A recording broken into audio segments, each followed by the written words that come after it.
As a lot of you guys know, my daily driver is a 2007 Infiniti FX35 Sport. It's about time I put some money into it. Can't just drive the NSX around all the time looking nice. Want to get some wheels. For over a decade, 4Wheel & Line has been bringing the best truck accessories and truck parts to enhance the appearance and performance of all trucks and SUVs. They're dedicated to providing an extensive range of upgrades that will match any maker model on the road. Their truck products cover everything you need for a custom look and added functionality. I was talking about a wheel and tire package. Head over and use a configuration tool. They carry all the major brands of wheels and tires, so go get outfitted today. Visit them at 4Wheel Online. That's 4Wheel, singular, online.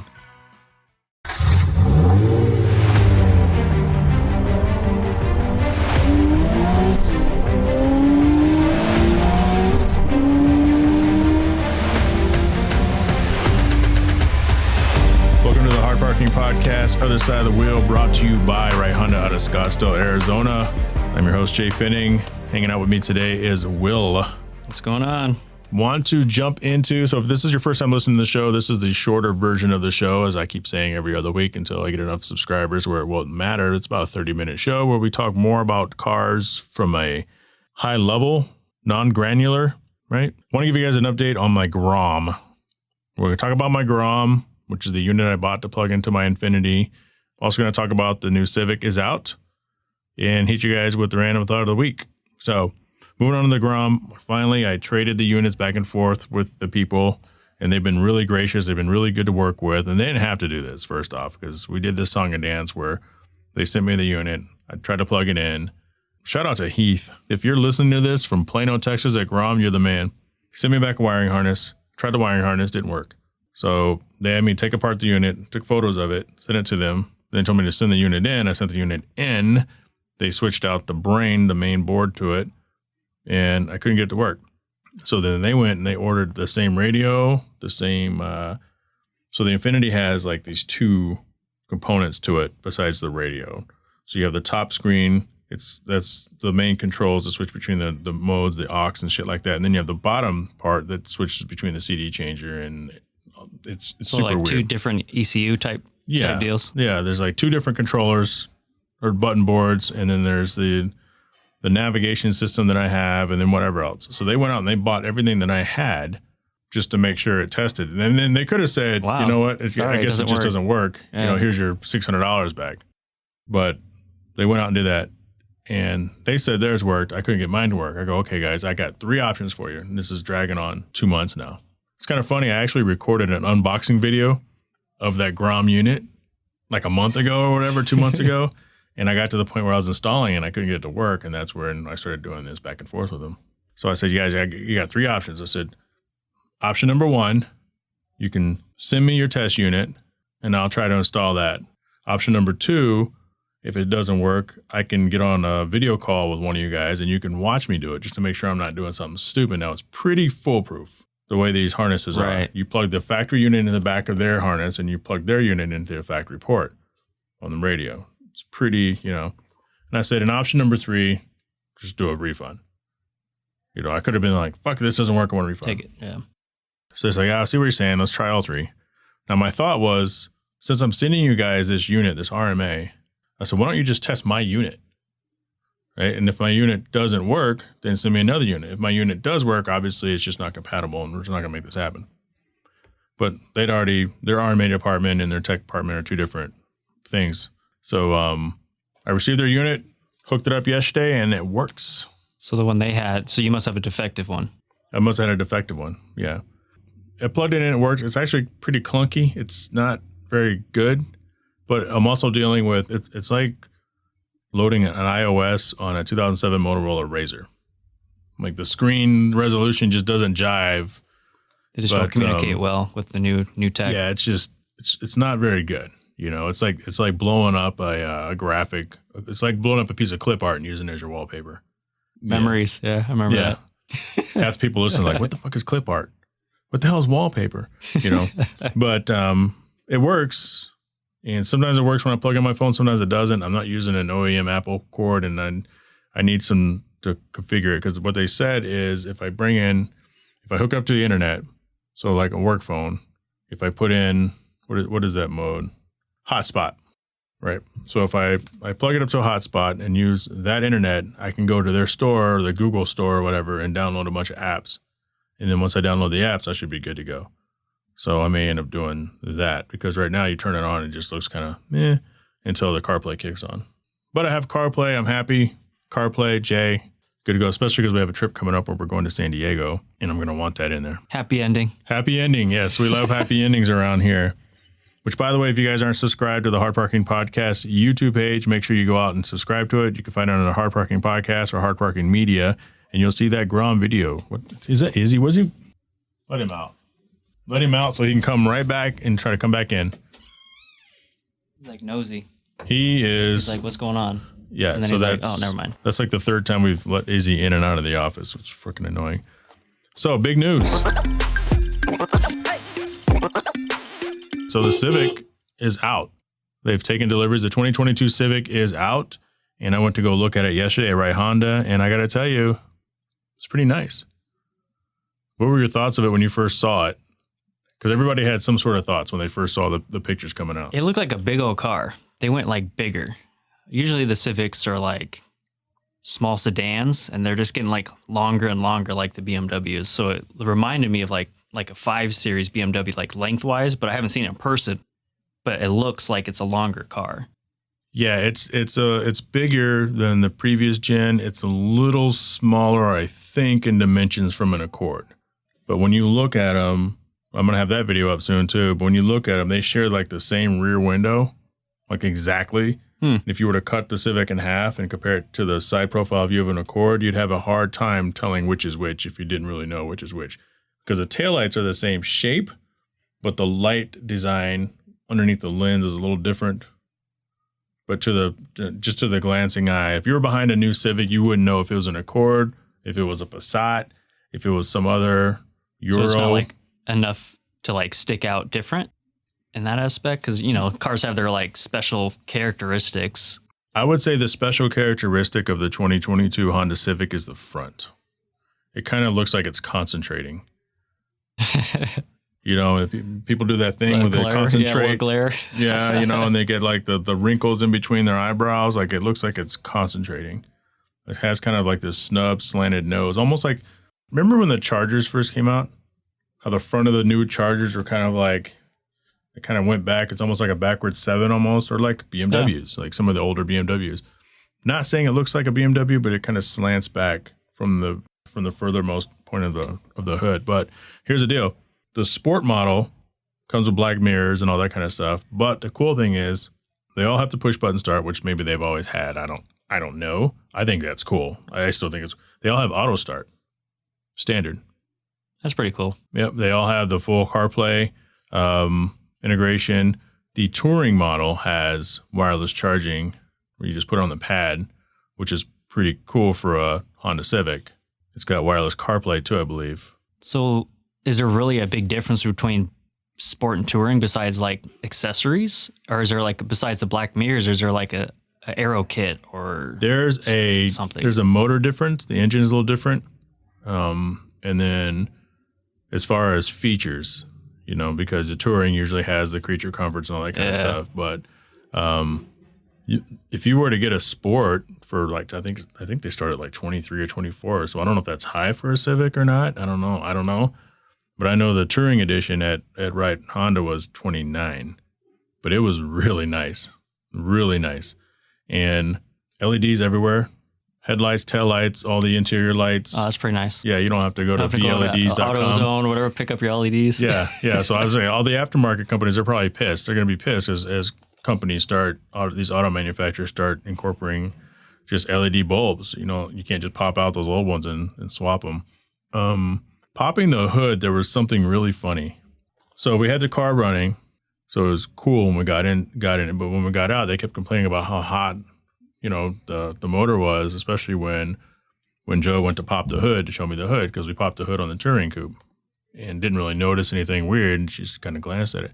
When we popped the hood of the sport mode, the catalytic converter is under the hood. Huh. Yeah, it's sitting right in front of the motor. Because I looked and I go, it looks like a heat shield. It looks like an O2 sensor. What is it? And I started getting close to it. I go, oh, that's a catalytic converter. That is an O2 sensor. I wonder if it's from the design from everyone stealing the cats. And they're just like, you know what? We don't want it under our cars. Just throw it in the front because they have to get in, you know? Maybe. It must be because there's a lot of room, but that is 100%, you know, so. Weird. One of the things that Joe over at Right Honda had mentioned, he's like, I wonder how this is going to work with the engine block getting too hot over time. I can maybe see that. Yeah. But hey, here's the thing. If you've thought about buying a colder intake, forget it. That shit is not going to work in that car. I can't wait to drive one. It's kind of funny to say because it's a Civic, so there's going to be a gajillion of them all over the place. But as soon as they start turning them into loaner vehicles, we're going to go out there and probably drive one around and do a review. Unless the stuff that I got, because do I really care how it drives? I mean, it's going to drive good. It's a new car. It's a new car. Right. If it doesn't drive good, I mean, it's not like a Nissan Versa. You know, like a bottom of the line Nissan is going to be different than your entry level Honda. And what's your entry level Honda? The Honda Fit, which they don't make anymore? I don't think so. Right? They have some other Hondas, but as far as the, like, I don't know, Insight, the Fit, I mean, I don't think we're still doing Insights, but it's a nice car. And it makes me wonder, do we really need an Accord? Because it looks like an Accord. Maybe they get rid of the Accord. Depends on sales. Maybe they're, with today's market, cars are expensive, so it's tough to tell if the Honda Civic is the right price point because of today's market. But maybe they're getting rid of the Accord and trying to combine the two to create a different kind of car and maybe getting rid of both altogether. I don't know. It's kind of their staple. Their staple is their Civic. The Civic and the Accord. But as you say that, I sit here and think, okay, well, the touring edition that I saw was $29,000 equipped. Now you're telling me an Accord is $30,000. I have no idea how much an Accord costs, but if you tell me that, hey Jay, the new Accord is $33,000, I would look at you and say, wow, that seems like it's expensive. But it might be $34,000, $35,000 because there's some nice Accords out there. I've seen some nice ones. It's tough to say. I mean, I'm used to seeing like $20,000 cars for, affordability, and now everything's up to 30s. So it's kind of like, I don't know. It's tough to say. Yeah, so that'll be interesting to kind of keep an eye on. We're going to get to the random thought of the week, and then coming up, we'll have Louis Rivera on as Arizona's highlight of the week. He'll tell us all about his Subi. So my random thought of the week. So this is a section where I just, myself and or a guest just says something kind of random and doesn't have to be car related. It could just be your random thought that you've observed over the last however many days. I usually jot these down as I think about them. That one day. Yeah. Did I do that with you once? Like, you know what? I'm going to write that down. I wonder what that was. So the other day I'm going actually I'm going to buy this chair that I'm sitting in now. I got a new chair, so no more squeaky noises that I have to edit out. And you guys don't ever hear it, but I have to edit out. If you hear a squeak, it's not me, it's the guest over the phone. But my random thought was I was driving, listening to Depeche Mode, and I started singing it, Enjoy the Silence, like everybody else knows that song. But my random thought is, does everybody try to sound like the person when they're singing instead of just being your voice? Yeah, instead of like when I sing, I don't sound like me, whether it's Tupac or Ice Cube or Depeche Mode, and I had that thought when I was like, only ever wanted. Me personally, I try and hit the same notes as the artist. I can't hit them. Right. But I don't try and make my one-off It's voice, funny though, right? And it's not monotone. But yeah, I do try to hit the high notes, low notes. But even in that case with the Depeche Mode, having the accent, you find yourself doing the accent too. I never noticed that. Yeah, watch. Watch. So that was my my random thought of the week. You have one? I have one because I was designing a logo for my friend's appliance business, and I draw, and I noticed number 2 pencils, right? So they've been number 2 pencils, been a number 1 pencil in the world for the longest time. Well, who's number 1, right? Jesus Christ. And I was like, okay, so maybe it's the pen. Maybe the pen's better than the pencil. Maybe pen's number 1. I was just wondering, like, why is it number 2? Why there's never a number 1? Do you want to know the real answer? Yes. Okay. So I believe this is the correct answer. So as an artist, when I was a child, when you go to the art store and you buy pencils, then the number 2 is how much graphite to lead content is in the pencil. True, and you got like the 4s and the 7s, so you get a little bit lighter. Yeah. Yep. I don't think I've ever come across a 1 though. I'm sure there's a 1 out there. Charcoal pencil. My guess is it'd be darker. Be charcoal? Yeah. Straight up charcoal? No. Well, it'd be graphite and lead, but it'd be more just more. I think I've actually used a number one pencil before, and it creates a really dark line. So that's your number one, number two. Look, that just hit me. I was just like, number two. Yeah, I'm gonna look that up real quick. Yeah, but I'm pretty sure because I had like PH2, H3 pencils. Yeah, they don't have erasers or just like the pencil with the tip. At least the ones I had. So a quick search on Amazon, you can get a Ticonderoga yellow pencil. Ticonderoga? Mm-hmm. You know what that is? I had a high school teacher, a middle school teacher was like, get out your Ticonderogas. And where everyone's like, huh? And it was a pencil. That's it. Yeah, so Ticonderoga has a number one extra soft lead. So that's what it is. The higher the number, the harder the core and the lighter the markings. Number one pencils produce darker markings, which are sometimes preferred by people working in publishing. Interesting. There you go. All right, coming up next, the interview with Louis Rivera. Will, thank you for coming by the studio. After that concludes, we'll go ahead and head out to the Modern Culture Car Meet. It's time for the Arizona Highlight of the Week, sponsored by Higher Quality Detail out of Tempe, Arizona. They specialize in premium vehicle protection solutions, cosmetic customizations as your one-stop shop, ranging from basic detailing options through ceramic coating, paint correction, protection films, and more. Visit Ceramic Pro Arizona, one word, on Instagram, or Higher Quality Detail, also one word, that's HYER, and get started looking your best today. Today, my guest is Louis Rivera. Welcome to the Hard Parking Podcast. Thank you for finding the time. Oh, thank you, man. Thank you for having me. Of course. So first off, I kind of want to get into, for my listeners, let them know, what it is you drive. Well, I drive a 2014 Subaru WRX. Tell us a little bit about your build, because I knew it was wrapped and then you unwrapped it.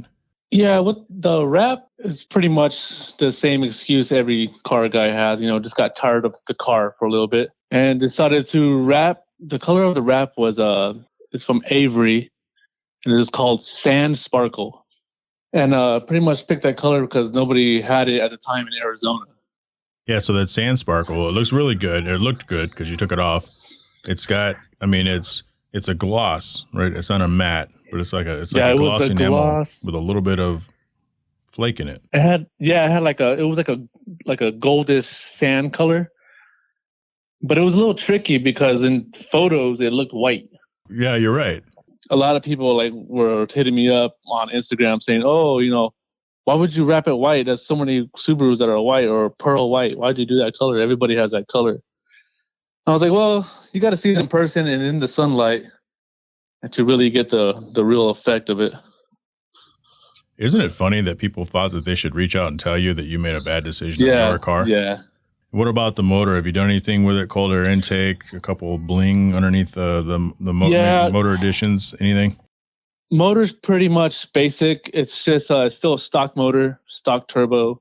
The only thing I really upgraded was the cooling system, like the radiator. Right. Got the coil rad radiator. I have the Cobb, SF intake with the box. I have the Grimspeed big top mount.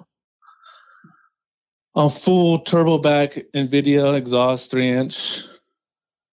So I didn't know anything about NVIDIA. Well, to me, NVIDIA is a graphics card for computers.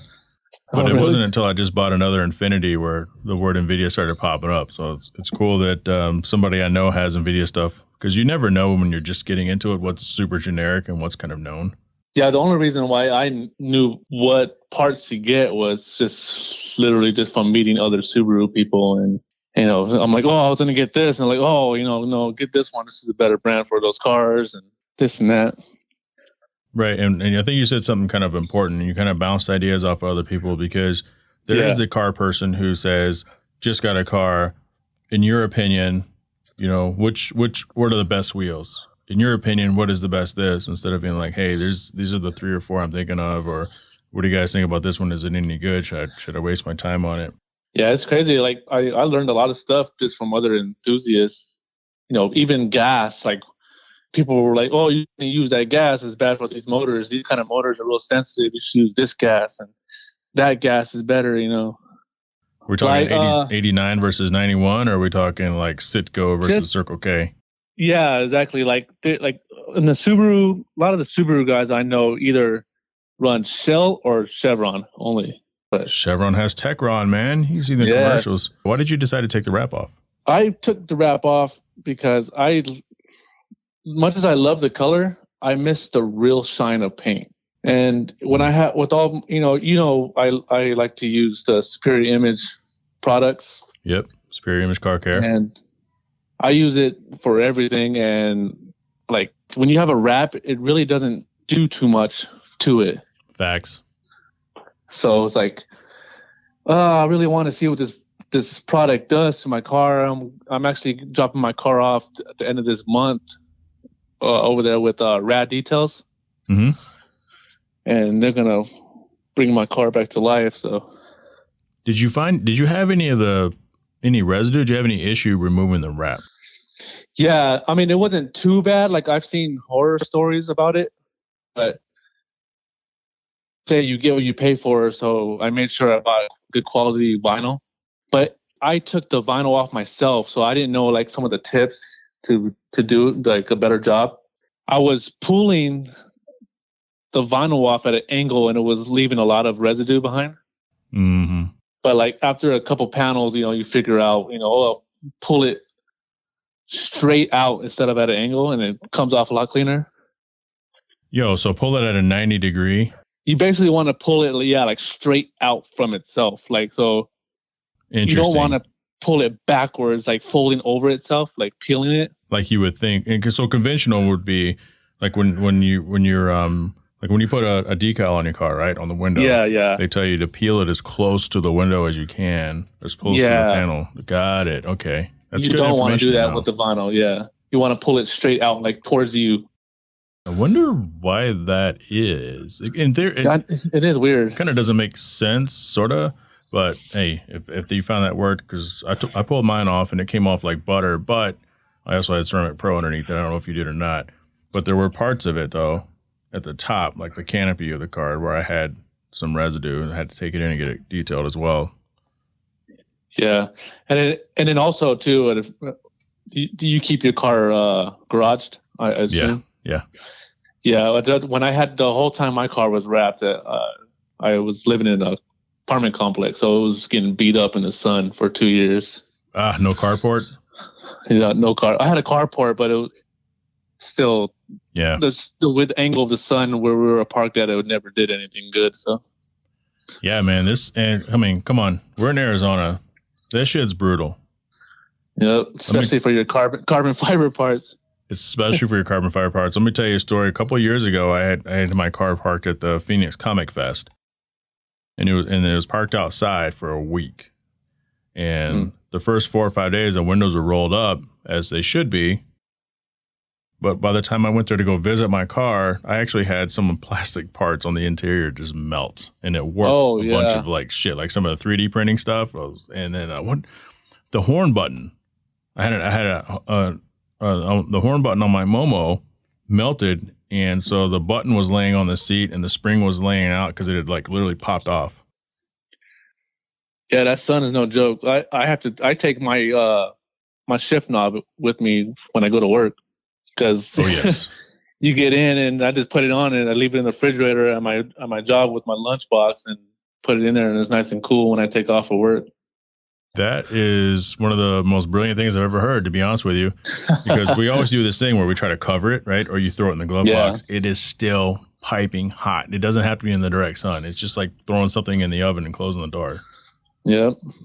That's brilliant. So let's talk about the car scene around here. So, when did you get involved in cars, period? And then we'll talk about what you're doing right now.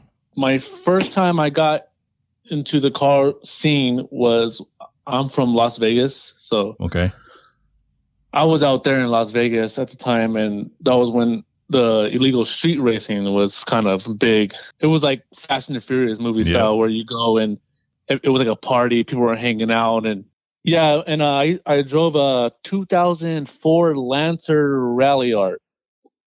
Nice. But that was back in my crazy days, and got in trouble for doing that and got the car taken away and all that. Take us through. So what happened?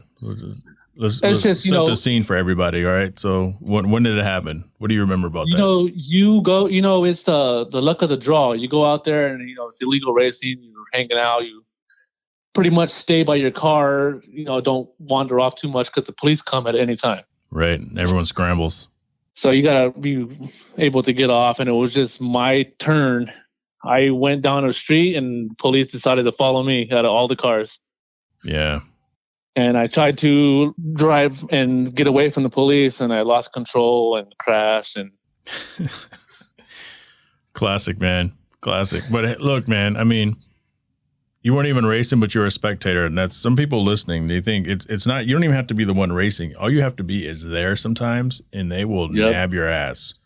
Yep, you will definitely. If there's illegal street racing, you're there, and they happen to get you, you'll still get cited or whatever they want to do to you. Or they'll either take your car and take you in, or you're right, they'll cite you and they'll say, hey, we have your name on record. If we ever pull your name here again, we're going to take your car and take you to jail. All that bullshit. Yep. What do you think is going on in the car scene out here? I mean, how did 2020, did the pandemic? I mean, it set everybody back. Do you think it set us back a long ways and it's not going to be normal again? Or do you think things are going to finally start turning normal? And it's hard, actually. Let me preface this for the listeners. So it's June and we've already started hitting triple digits. With the pandemic and stuff, it did take a little bit of a hit. But I honestly think that, it's going to go back to normal. It's going to, it's already like people are already forgetting about it anyways already. Yeah.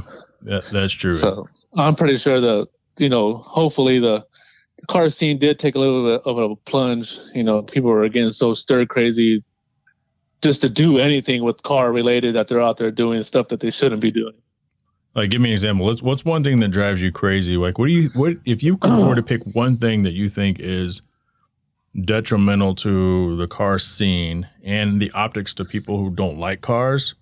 Where they think we're all the same? Like, what's one thing that you just wish you could just snap your fingers and wipe off? Oh, well, obviously it's the one that everybody talks about is this streetcar takeovers. Yeah. That is like the most retardedest thing I've ever seen.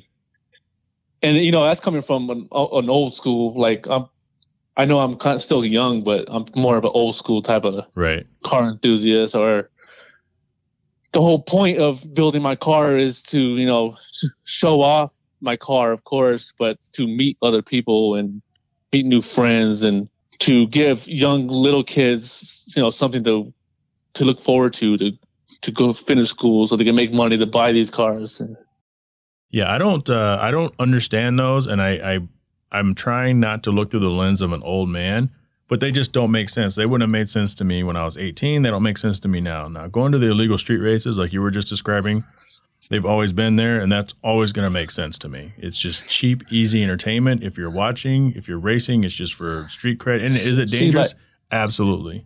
But it's not this. Though, even that, compared to what these kids are, like, people are doing now, it's illegal, it's dangerous, yes, but it was still controlled and in an area where there was nobody there but people that wanted to be there. Straight road, yeah. These things, they take them over in intersections and people are hanging out of their cars. They do it for the crowd. Yeah. People are falling out of their cars, getting ran over by their own freaking car. Out there trying to have fun, thinking it's fun, and you end up, at the end of the night, you're going to jail for murder. Yeah. Absolutely. It's not worth it, and it's not worth killing everything for everything else, because eventually it's going to be to a point where we're outlawed and no shows are going to be anywhere because they're going to think that it's going to happen. Yeah, things are I think already kind of headed that way. Louis, I want to thank you for jumping on the episode with me. I got to run, but tell our listeners how to get a hold of you. Oh man, thanks. It was a pleasure, and you can just follow me on my Instagram page. It's TWRX14. TWRX14. That's Louis Rivera. Thank you so much for joining the podcast, sir. Thank you, man. It was a pleasure. I want to thank Louis Rivera for coming on to the show. Also want to thank Will, who's still hanging out in the studio. If you like what you heard today, subscribe to the podcast and go tell a friend about it. Then come back next week. As each week, each show, I'll try to give you something new Want to thank Ray Honda out of Scottsdale, Arizona. Higher quality detail out of Tempe, Arizona. Boosterbath.com, fourwheelonline.com, tonguetreats.com. Sell, shop, wireless services. The Credit Mix. Fix your credit today. Patreon business supporters, Kuya Automotive out of Winter Garden, Florida. Speaking of Patreon, if you're in a position to help the podcast upgrade, join the Patreon for as little as $3 a month and get access to bonus content as well as show swag. Or the anchor link in the description allows you to support the show at 99 cents a month. Can't even buy a drip cup of coffee for that price. Pick up some show swag at Teespring store. Link is in the show description. New t-shirts are coming soon. I may post those in crowdsource, or I may add them to a website I don't have yet. hardparkingpodcast@gmail.com. Follow me on Instagram at NA2NSX or JTravels, JAJE_travels. Join the Hard Parking Violations Facebook group. I can't grow without you telling the world how good this show is, so let's do this. Let's grow this thing together. Talk to you all next week.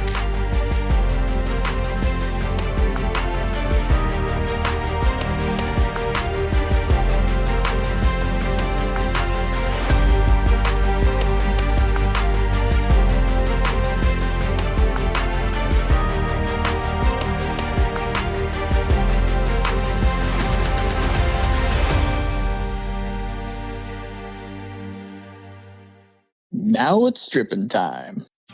Are you tired of blowing out your back at the bathtub while washing your dog, or subjecting your canine to a water torture bath while leashed up to a post outside? Now there's a far more effective way to wash your pet while saving your back and keeping your dog happy. It's called Booster Bath, a portable bathtub on legs. Head over to boosterbath.com, one word, and pick one up. Available in 3 sizes, this tub system features a drain, a soap cubby, and water controlling wand. This tub conveniently breaks down to be stored when not in use. Want to save 10% on your first time purchase? Head over and sign up today to make that happen. Boosterbath.com. Are you tired of your dog losing its cool in a thunderstorm or fireworks? You might want to look at Tongue Treats. TongueTreats.com. High anxiety relief, pain relief, inflammation relief. It's a direct connection between the tongue and the brain. Doesn't waste time going down to the stomach, where it gets broken down, enters the bloodstream, then to the brain eventually. By then, little Izzy, my dog, has been hiding under the house for like 20 minutes. The Tongue Treat CBD strips provide rapid results for your pet with the right amount of CBD, which is not psychoactive. It's important to test and verify your pet is getting the proper dosage. A single strip should be enough. Have doubts? There's certified analysis from a lab available on the website. Think about it: efficacy and economy. Tongue Treats.